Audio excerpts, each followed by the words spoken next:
Bismillah, alhamdulillah. Wassalatu wassalamu ala rasulillah Sayyidina Muhammad bin Abdullah wa ala alihi wa sahbihi wa man wala wa la hawla wa la quwwata illa billah. Rabbi syrah li sadri wa yassir li amri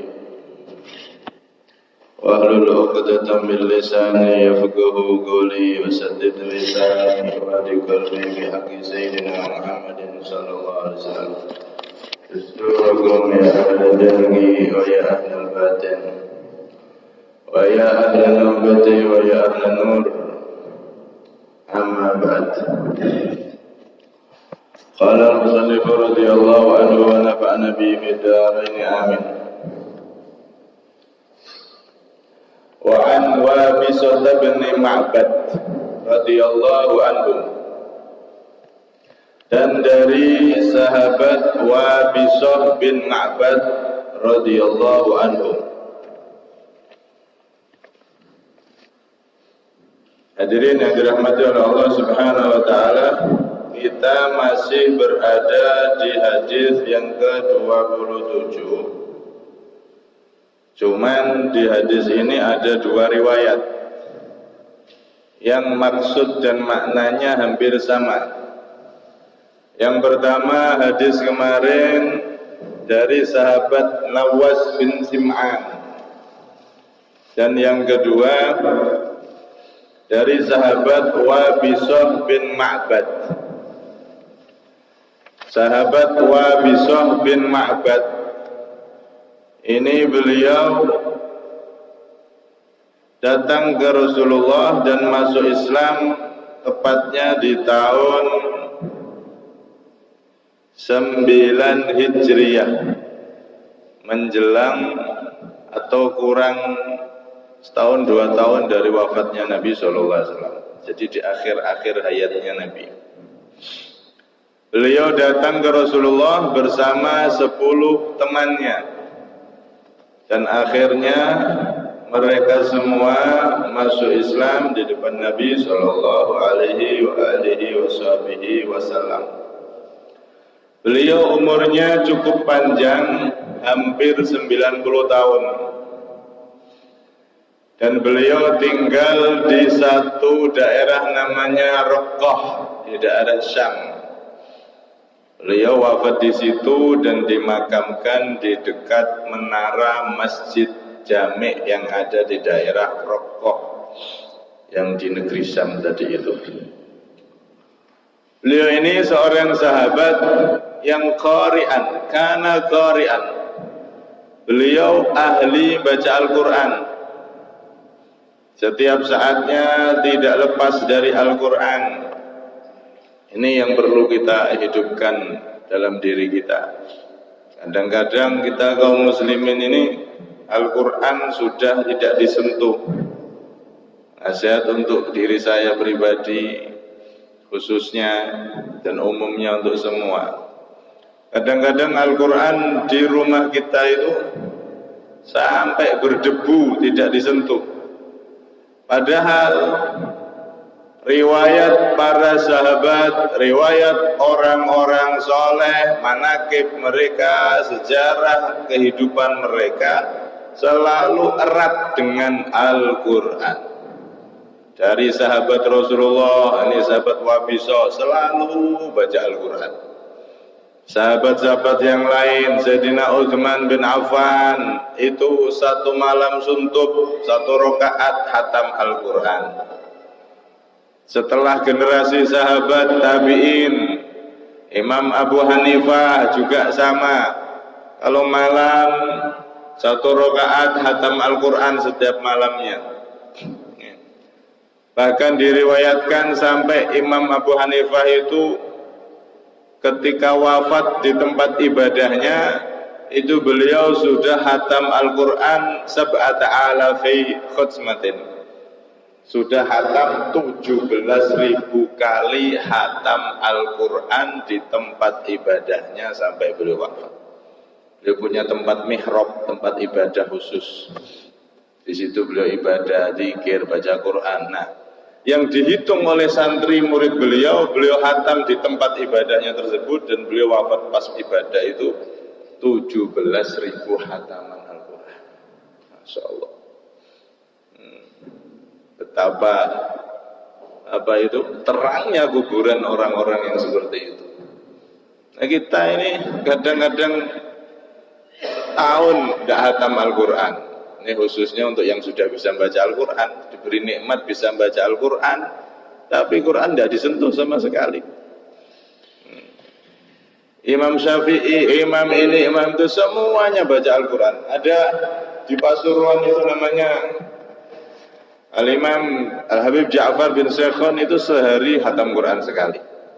Setiap satu hari wiridnya hatam Quran satu kali. Beliau hidup sekitar 40-50 tahun yang lalu atau 70 tahun yang lalu. Zamannya Kiai Abdul Hamid di Pasuruan itu ada ulama besar terkenal, Kiai Abdul Hamid. Nah, itu termasuk salah satu murid daripada Al-Habib Ja'far bin Syekhon. Nah, itu semua ulama pasti hubungannya erat dengan Al-Quran. Termasuk ini sahabat Wahabiso setiap saatnya selalu baca Al-Quran. Walaupun Islamnya agak akhiran, tapi erat sekali dengan Al-Quran. Karena qari'an wa bakkaan, dan beliau itu selalu nangis, ahli nangis, nangisan. Cuman nangisnya bukan karena kehilangan motor, bukan karena kehilangan HP, bukan karena kehilangan harta. Nangis karena teringat dosa-dosanya sebelum masuk Islam. Dan ini satu hal yang luar biasa. Disebutkan dalam hadis Nabi SAW, la yalijun naro ahadun yabaka min khasyatillahi ta'ala hatta ya'udal labanu fid dur'. Tidak akan masuk neraka seseorang yang menangis karena takut kepada Allah, ingat dosa-dosanya. Nggak akan masuk neraka sampai susu itu bisa masuk kepada tempatnya. Susu yang sudah diperah, ada sapi perah diperah susunya. Susu yang keluar sampai bisa masuk lagi, itu mungkin apa enggak? Enggak mungkin. Ya enggak mungkin susu sudah diperah kok dimasukkan ke tempatnya lagi. Enggak bisa. Sebagaimana tidak bisa dan tidak mungkin susu itu kalau sudah diperah dimasukkan ke tempatnya lagi, begitu juga orang yang nangis karena takut kepada Allah, ingat dosa-dosanya, nggak akan tersentuh neraka. Karena itu beliau ini orang yang ahli nangis. Sampai-sampai Sayyidah Aisyah pernah berkata kepada Rasulullah, ya Rasulullah, ayadkhulu ahadun min ummatikal jannata bighairi hisab. Wahai Rasulullah, apakah seseorang dari umatmu itu bisa masuk surga tanpa dihisab? Artinya kalau ada dari umatmu ini, wahai Nabi, pengen masuk surga tanpa dihisab, tidak usah diinterogasi, tidak usah ditanya ini itu, langsung sudah masuk surga langsung tanpa dihisab, tanpa diperhitungkan amalnya, tanpa ditimbang amalnya, langsung masuk surga tanpa mampir neraka. Ibarat ada polisi cegatan razia, ini tanpa dihisab, oh sampai masuk. Karena orang khusus ini, mungkin anaknya presiden atau jenderal atau seterusnya, atau mungkin dia orang yang dikenal oleh polisi itu. Oh udah sampai terus 12 masuk, nggak usah ditanya ini, tanya itu, SIM-nya, suratnya, STN, tidak usah. Langsung. Ini orang khusus berarti. Ada razia kok bisa lewat tanpa diperiksa, malah kasih senyuman. Oh, orang khusus ini. Wahai Rasulullah, nanti di akhirat itu apakah ada jika seseorang dari umatmu ini pengen jadi orang khusus, di akhirat tidak usah ditanya ini tanya itu, langsung masuk surga tanpa dihisab? Apakah bisa wahai Rasulullah?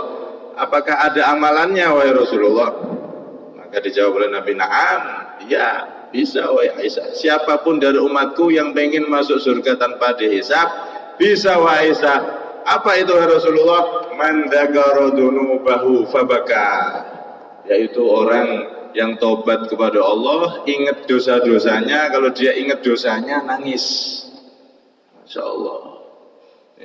Ingat dosa-dosanya nangis, ingat nangis, terus minta ampun sama Allah Subhanahu wa Ta'ala. Walaupun mulutnya tidak baca apa-apa, tapi hatinya minta ampun sama Allah. Ingat dosa, ya Allah, dosa saya banyak ya Allah.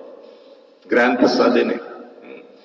Man dzakara dzunubahu fabaka, kata Rasulullah, yaitu umatku yang kalau dia ingat dosanya bercucuran air matanya, nangis karena takut kepada Allah Subhanahu wa Ta'ala, mengharap ampunan dari Allah. Karena itu Sayyidina Abu Bakar itu sampai mengatakan tangisan itu Pak, tangisan air mata karena takut sama Allah itu luar biasa. Sampai-sampai beliau mengatakan apa?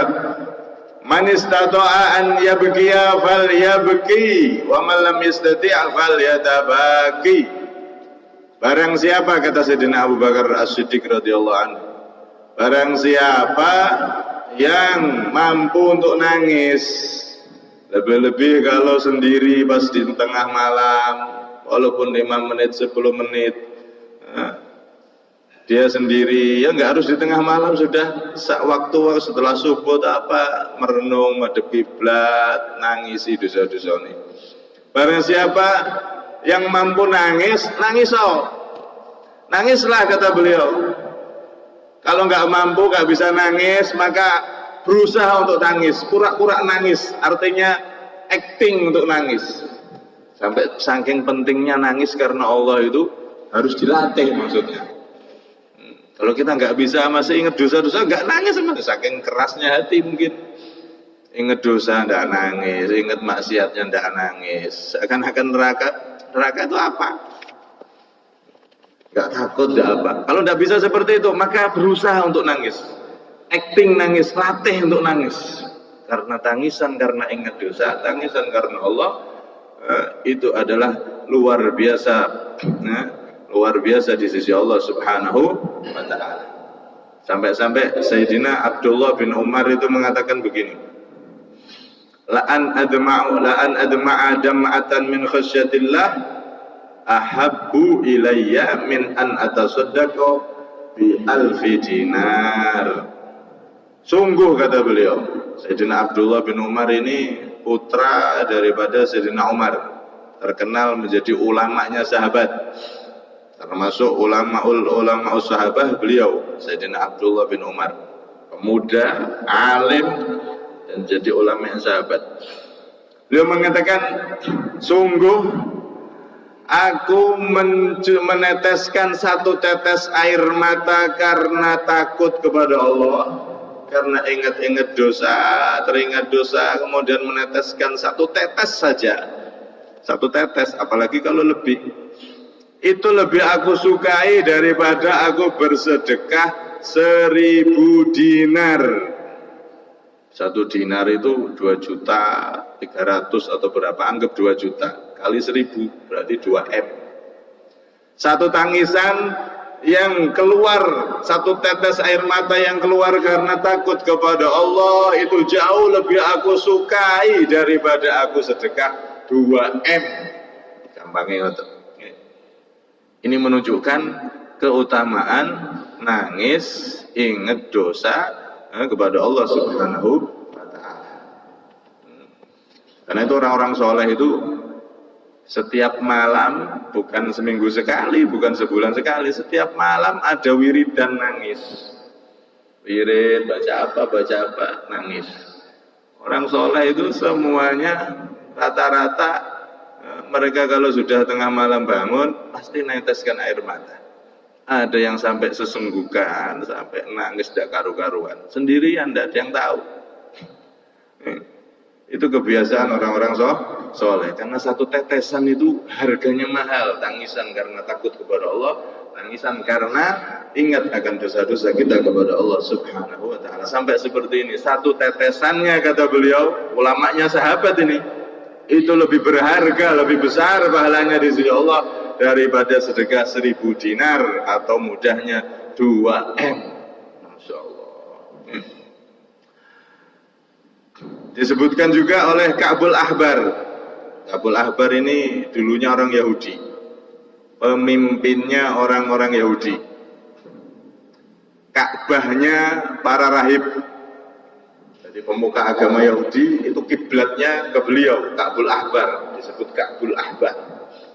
Saking alimnya, saking menguasai kitab-kitab terdahulu, kitab Taurat dan kitab-kitab terdahulu, sampai-sampai sebelum beliau masuk Islam, seluruh pemuka agama orang-orang Yahudi semuanya berkiblat kepada beliau.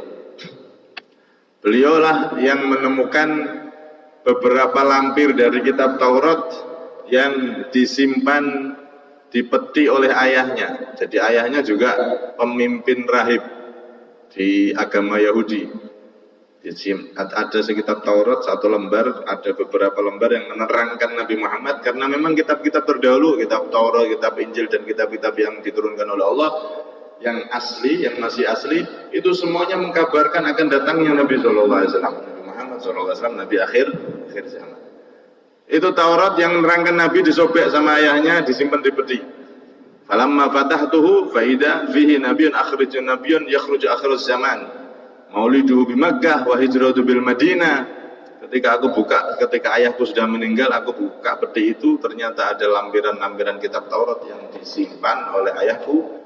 Ternyata di situ ada cerita tentang Nabi akhir zaman yang maulidnya, lahirnya di Mekah dan hijrahnya di Madinah. Nah, kita sekarang ada di bulan kelahiran beliau, bulan Maulid, bulan Rabiul Awal. Akhirnya setelah itu beliau mencari Rasulullah, mencari tahu tentang Rasulullah, singkat cerita beliau masuk Islam. Nah, jadi sahabat yang alim luar biasa. Nah, beliau mengatakan, walladzi nafsi biyadihi la an abqiya min khasyatillah hatta tazila dumu'i ala wajnati ahabu ilayya min an atasaddaqa bi jabalin min dahab. Sungguh, kata beliau, sumpah demi zat yang jiwaku ada di kekuasaannya, yaitu Allah. Demi Allah aku sumpah, sungguh andaikan aku menangis karena takut kepada Allah sampai air mataku menetes ke pipiku, kalau aku bisa menangis karena takut sama Allah, ingat dosa-dosaku sampai air mataku membasahi pipiku, netes mengalir ke pipiku, itu jauh lebih aku sukai daripada aku bersedekah bijabalin min dahab, segunung emas. Masya Allah. Nah, artinya apa ini? Tangisan karena Allah, nangisi ketika kita ingat dosa, itu sangat dianjurkan nangis.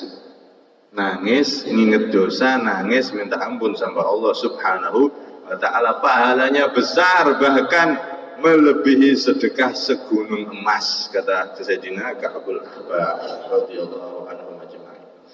Nah, sahabat-sahabat Rasulullah, orang soleh semuanya seperti itu. Masya Allah. Kenapa kok bisa begitu?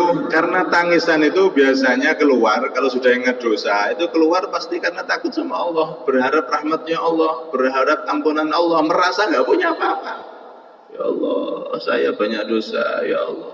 Dia merasa tidak punya apa-apa, merasa jadi hamba yang tidak punya apa-apa, yang dia punyai hanya Allah yang bisa mengampuni dosa-dosanya. Akhirnya dia nangis.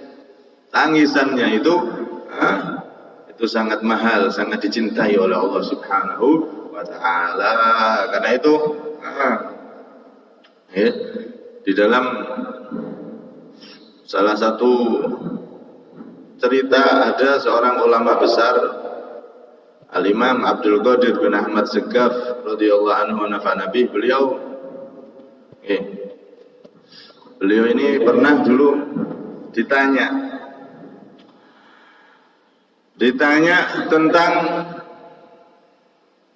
kejadian yang menimpa umatnya Nabi Muhammad SAW dari musibah-musibah yang terjadi.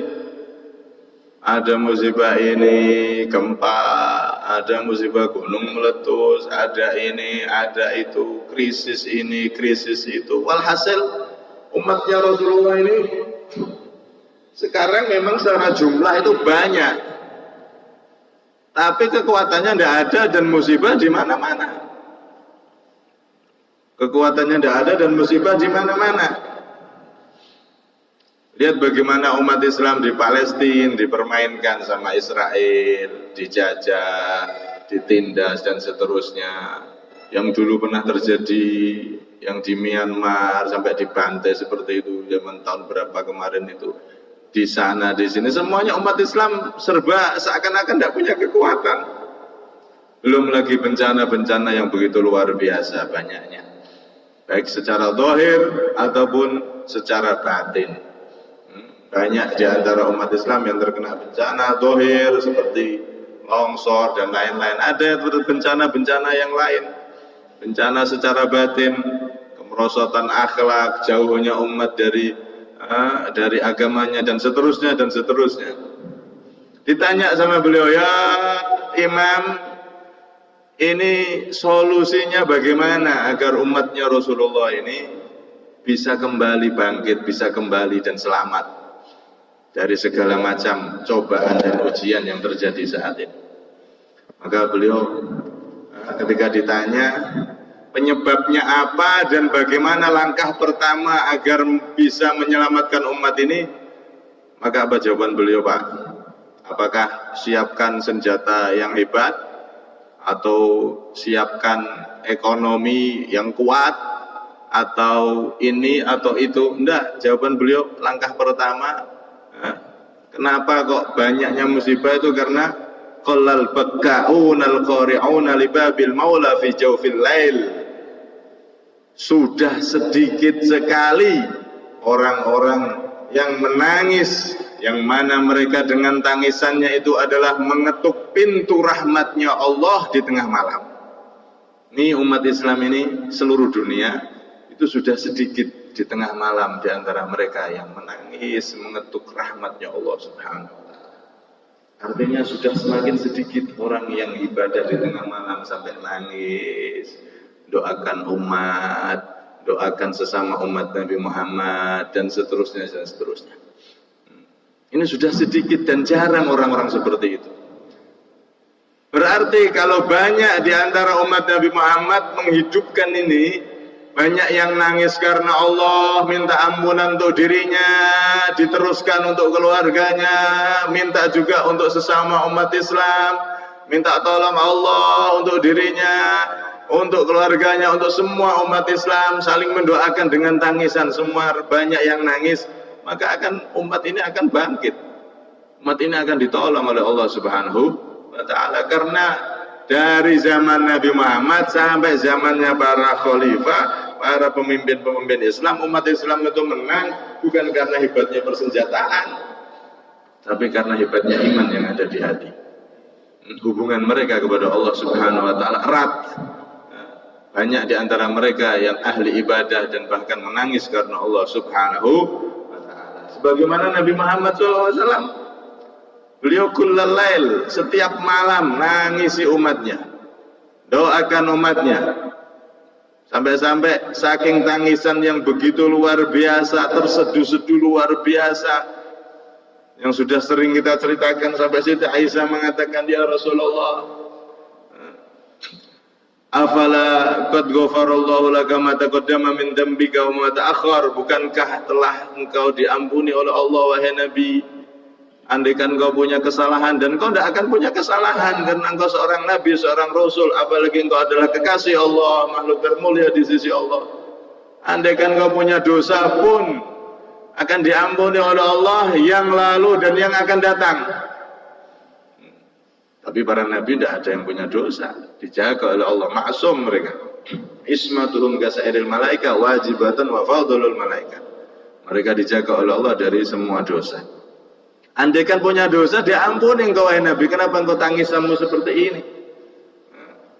Maka beliau, afala akuna abdan syakura, tidakkah aku menjadi hamba yang harus paling bersyukur, Aisyah? Beliau setiap malam mendoakan, ya Allahumma ummati ummati, wahai Allah, umatku umatku umatku. Tiap malam nangis beliau, nyebut kita umatnya. Bukan hanya itu, bahkan hidupnya beliau nangisi umatnya, di alam barzakh pun, hayati khairun lakum wa mamati khairun lakum. Hidupku baik untuk kalian wahai umatku, setelah aku meninggal pun baik untuk kalian. Baiknya apa? Tu'radu alaiha amalukum, amalan kalian itu disodorkan, dilaporkan kepadaku, kata baginda Nabi Muhammad SAW. Di alam barzah aku dilapori rapotnya, rapot amalan kalian wahai umatku. In wajadtu khairan, jika aku melihat laporan dari malaikat itu adalah baik, amalan kalian bagus, hamidullah, aku senang, aku memuji Allah, bersyukur kepada Allah. Wa in wajadtu syarran istaghfartu lakum, jika aku menemukan ada umatku di antara kalian yang melakukan dosa, maka aku memintakan ampun kepada Allah Subhanahu wa taala di alam kubur. Nanti di hari kiamat sama. Nabi masih mikir umatnya, nangis. Ummati, beliau sujud di depan ars, di bawah ars beliau sujud. Akhirnya Allah Subhanahu wa taala, irfa' ra'sak wasal tu'ta wa qul yusma' washfa' tusyaffa'. Wahai Rasulullah, wahai Nabi Muhammad, angkat kepalamu, ucapkan apa yang kau ucapkan akan didengar oleh Allah, doamu akan dikabulkan oleh Allah. Kalau kau ingin mensyafaati, nolong umatmu, syafaatmu, pertolonganmu diizinkan dan diterima oleh Allah. Beliau nangis umatnya dan mendoakan umatnya ketika hidup, ketika di alam barzah, dan bahkan nanti ketika di hari kiamat. Allahumma shalli ala Muhammad.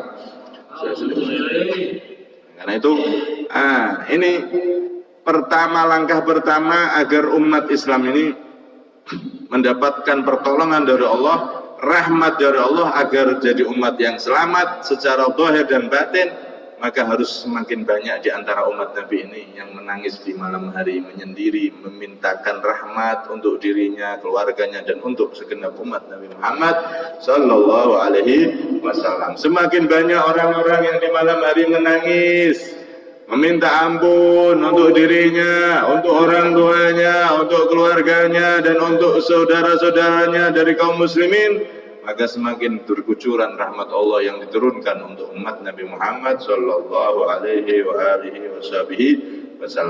Karena itu Allah Subhanahu wa taala juga mengatakan di Al-Qur'an, berfirman, falyadhaku qalilan wal yabku katsira. Hendaknya mereka itu falyadhaku qalilan, yadhaku, hendaknya mereka itu tertawa qalilan, sedikit. Tertawa sedikit aja, seperlunya. Wal yabku katsira, dan hendaknya mereka menangis yang banyak. Jadi kita itu diajari oleh Allah, diajari Rasulullah untuk banyak nangis, meminta ampun, minta anugerah, minta rahmat dari Allah Subhanahu wa taala. Nah, ini sahabat Wabisah, salah satu sahabat Nabi yang terkenal al-baka. Beliau itu ahli nangis. Nangis terus beliau itu.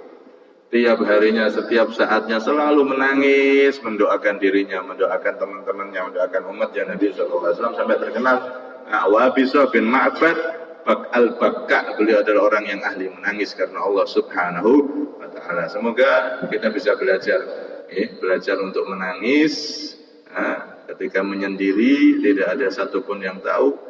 Kita belajar untuk nangis, ingat dosa-dosa kita. Nangis minta anugerah Allah, minta anugerah kepada Allah, minta rahmatnya Allah, karena tangisan itu sangat luar biasa. Tadi itu jangan sampai kita, kalau tidak bisa tiap hari, ya mungkin seminggu sekali lah pas malam Jumat, atau sebulan sekali lah, setidak-tidaknya setahun sekali lah nangis karena Allah.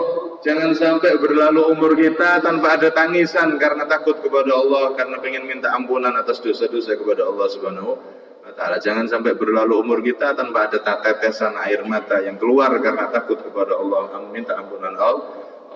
Jangan hanya tangisan kita keluarkan ketika nonton film. Nonton film, ya Allah kasihannya, nangis dah karu-karuan. Kehilangan harta, nangis. Duniawi yang sifatnya duniawi, kita sering nangis. Bahkan mungkin air mata kita curahkan begitu banyaknya, padahal mahal, air mata ini mahal. Kalau keluarnya karena takut kepada Allah, satu tetesnya itu sangat mahal sekali. Bisa ngangkat derajat orang tersebut dekat kepada Allah Subhanahu wa taala. Apalagi kok 2 tetes, apalagi sampai berkucuran, nangis karena mikir dosa, nangis karena minta ampunan sama Allah Subhanahu wa taala, maka sangat cepat sekali mengangkat derajat hamba di sisi Allah Subhanahu wa taala. Semoga kita termasuk orang-orang yang bakaun, orang-orang yang bisa belajar untuk menangis, minta ampun Allah, minta rahmat Allah dan kita ditolong oleh Allah bisa munajat kepada Allah dengan tetesan air mata yang ikhlas karena Allah, takut kepada Allah Subhanahu wa taala, dan kita termasuk orang-orang yang dekat kepada Allah Subhanahu wa taala. Amin Allahumma amin. Yang minta maaf ada minni wal afa minkum. Assalamualaikum warahmatullahi wabarakatuh.